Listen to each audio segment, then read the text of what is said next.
you kind of started alluding to, there's been this ongoing pushback against the big tech companies. And with that, I think right now comes a very real danger of kind of acting without fully thinking through the long-term, some of the long-term consequences here, right? Some of this is riding on this kind of populist wave we've been seeing over the last few years, but some of these, the consequences of what's being, thrown around in Congress and other places, in terms of the effects on R&D and innovation might last long after this wave subsides. So I think it's really important to take a very critical look, and I'm happy that you're having this conversation and happy to be a part of it. So the consumer welfare standard is the standard by which antitrust law today judges conduct, and it's the tool we use to ascertain whether certain conduct, be it a contractual term, a joint venture, a merger, is unlawful.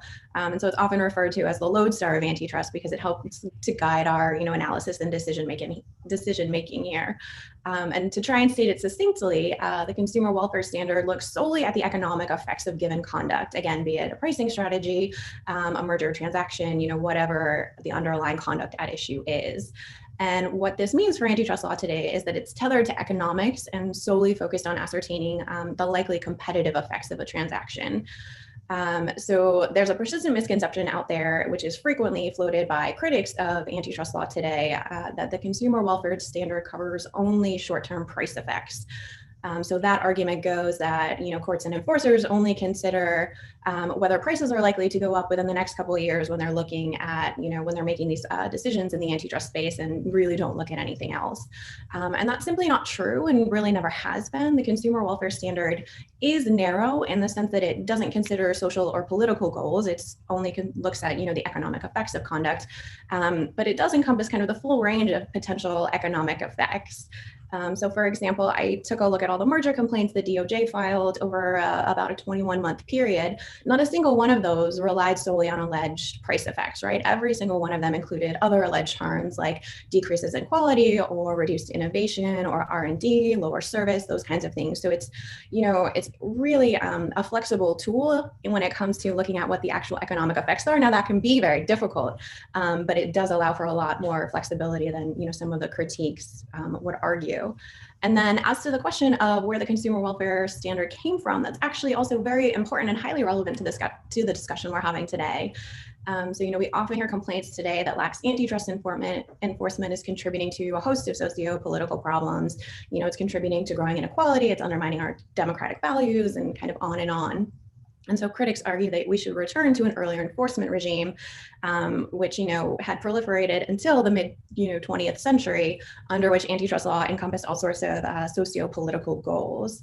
And the problem is that this ignores the reality that, that socio-political antitrust regime was plagued with problems, and that the consumer welfare standard is really a result of years of deliberate discussion and debate over how to fix that dysfunction.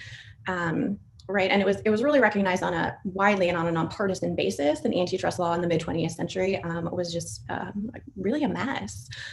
So Justice Stewart in the 60s criticized that the sole consistency he could find within the antitrust case law was that the government always wins.